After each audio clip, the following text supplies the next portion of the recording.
Hey guys, I'm now Michela Mhango. Happy 2022, guys. I hope you've enjoyed the festive season and you've rested and you're ready to conquer 2022. If you are new here, welcome.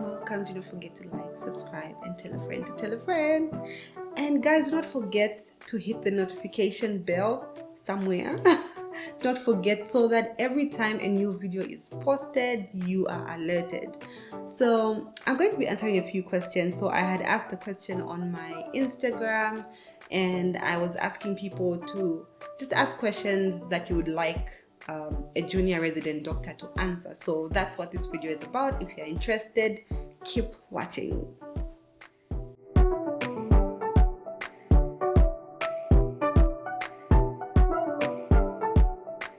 Guys, thank you so much for sending your questions. I truly appreciate. I can't wait to dive into them. So let's jump right into it. So the first question, what was the feeling the first time you pronounced someone dead? I don't have a very strong feeling, and I think it's because from the time you're a student, you're kind of eased into it. You see your seniors doing it. They ask you to, maybe listen to the chest, to look at the eyes of the patient, and all that jazz. So the first time I did it on my own, it wasn't really hard because I've seen it for some time. So it was okay. It was fine. Yeah. The second question, how did you feel when you gave a patient news about their terminal illness? Now, this was really hard for me. I have experiences in pediatrics as well, but the one that really comes to mind is when I was in internal medicine and I was in the hematology department at the time. So we had a patient that was with us for about 3 weeks to a month. And we had been doing some tests. The case was a little complicated, so we're treating the patient symptomatically and all that jazz. So ended up finding out that the patient had a cancer.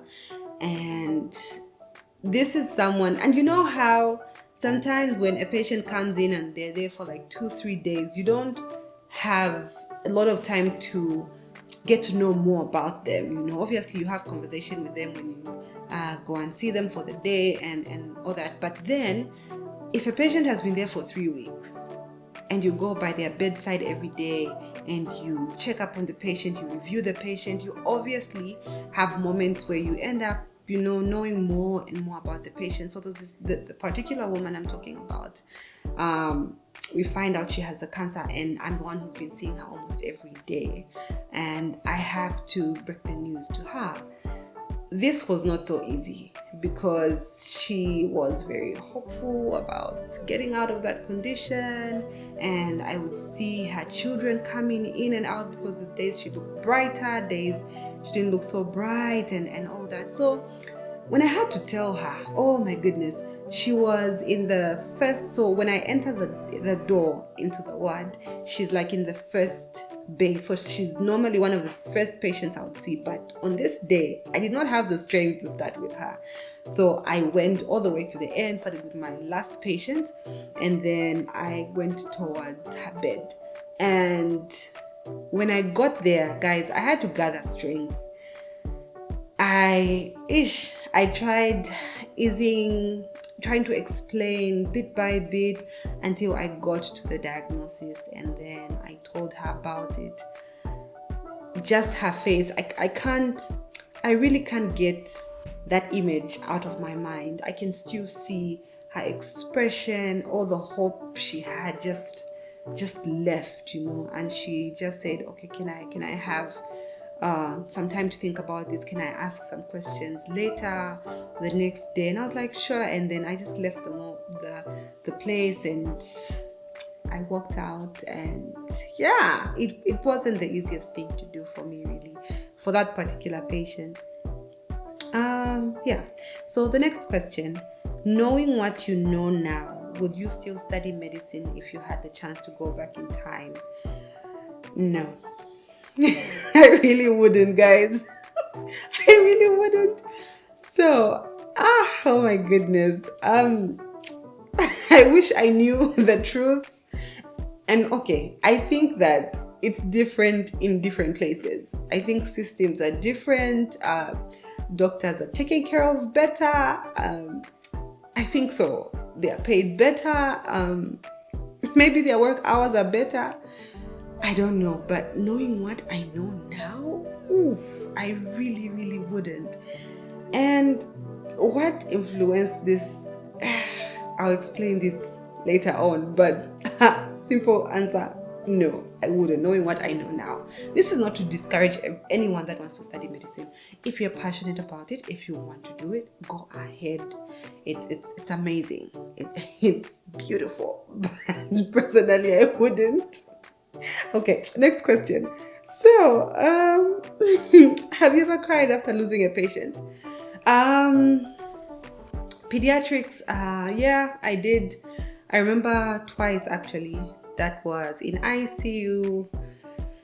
Yeah, so simply put, we had some patients that we had for some time, and just when you thought they were getting better, and you'd come and report for work in the morning, and you just thought that, oh, your patient actually demised. So, yeah, and they were pretty young, like maybe 6 months, a year, something like that. So those two patients, yeah, I remember that in pediatrics. My next question: how do you deal with burnout? Oh my goodness, I don't know where to begin answering this question, but guys, burnout is real as a doctor, especially when you are at the bottom of the chain as an intern, as the slave in a plantation. It is wild. Anyway, so I haven't been so good at this, I must admit. There's times when I feel like I'm managing better, but there's times when I am just a zombie going from day to day. And so far with my experience, I feel like the people at the top do not help the situation, and I'll tell you why. So far, I've heard about 3 of like people at the top say this to my face, that as an intern you will have to suffer, literally saying you will have to suffer. I suffered and you have to suffer, and that's logic that I don't get. I feel like I would like to make the path easier for somebody else. This is not to say that interns should not work hard. They have to work hard. There's a lot of learning that you're doing, so that has to be done. It just has to be done. But the suffering part, guys, I will give you an example. There was one time I was on call, and we had a lot of patients. So I think in the previous video I explained what our call day is like. So on that particular day, I was working from, as part of call, I was working from, I think, after 14 till the next day. But what had to happen was I had to see my patients earlier on, the ones on the ward. So I think I had like a total of 18 patients to see, something like that, about 18 patients. And I had a lot of procedures to do on that day. So that meant that I was going to finish pretty late, just have a short lunch break, and then go straight to seeing outpatients. So I had a busy night, guys. That night was crazy. I didn't have time to sleep. The moment you just think of putting your head down on your pillow, there's a knock, there's a new patient, or patient has changed condition, or we need you to review this patient. So much was going on. So I was extremely tired. So the next day, 8 hours, I was finished. 9 a.m. I was done. 10, I was still there, done. 11, I was done. At 12, I could tell that my body was giving up, and I asked for permission to just rest, because standing does not help me. It drains me also, because I have scoliosis, and so it's painful sometimes when I stand for a very long time. So I asked for permission.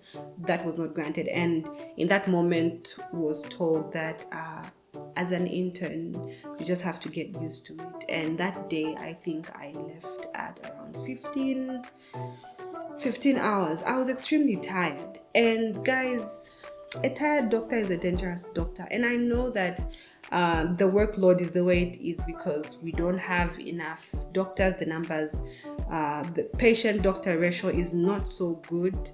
It's actually bad currently. So I understand that, but just the fact that certain people want you to suffer, guys, I just don't get it. Because to be honest, they could have allowed me to go home and rest because there were enough people to do the job. Not that I didn't do my job. I did do my job. I had already seen the patient, so my consultant was coming in just to add to what I have done and all that. But I didn't find it necessary to be let go at that time. But yeah, that's what happens. It is life. That's what happens. Yeah, so burnout, I haven't been so good at dealing with it because it's just hard. You're expected to do so much. When can I retire? I know who sent this. Obviously, I know who sent what question, but this was someone I worked with in pediatrics, and countless times we talked about leaving the profession or whatever. And she was on the fence about it, but I was more on the fence towards the edge about it. So I know why she's saying this, but girl, today, you can retire today. The other question was, all the school worth it? I can answer this in two ways. If your aspirations are to be a great doctor, you want to specialize and be this amazing doctor, obviously all the school is worth it. All the years in school are really worth it because you want to be ready to treat your patients. But if you're not as passionate about it and you feel like it was a mistake, it will feel like it was not worth it because you feel like there's wasted years. But to be honest, there's so much you learn, and I would rather think about it as a stepping stone, really, unlike it being wasted years. Maybe that's just to comfort myself, but yeah. This question was sent to me by my former housemate, actually. How do you balance family and work plus constantly studying to offload data on the medical students? To be honest, I'm only able to do that for topics that I know so well. Like if it's maybe teaching someone, a medical student, and when I don't quite understand, I will obviously go home and revise and then come and teach you. By the way, that's what everybody does, that's what all interns do if they need to help you with something. Yeah, and the balance, oh my goodness, honestly, I don't have it. Just like I said in the previous question, I don't have it on lockdown yet. I'm still struggling with the balance, and I can even see that I have lost certain friendships, and I'm not able to do some of the things I love because I'm constantly tired. I need to do so much at work. When I get home, I'm exhausted. So obviously certain things are going to fall off. The balance is hard, honestly, especially when you're an intern. As you go up, maybe your first year and second year of being a registrar, I think they're a little bit crazy. But the more you go up, I think the more free time you have. And even when we see from our consultants, you see them once or twice a week, Others come every day, but that's a rare case. From my experience, it's a rare case. There's consultants that you will not see the whole week. Even some registrars that you won't see the whole week.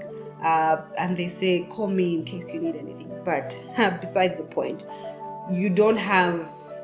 It's hard to make the balance. Some people have managed, and it also depends on where you're working.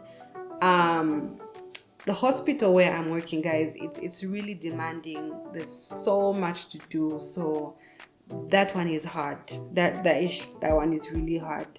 And sometimes when I know that I will not be able to even revise and teach the students, I just refer them to the consultant. I'm like, oh, maybe the consultant is around, please do a round with them or something like that. But yeah, so thank you guys for asking these questions. I'm happy you came through. Let's keep interacting. Enjoy 2022. Enjoy the beginning of 2022. Thank you so much. Do not forget to be kind to yourself. See you in the next video.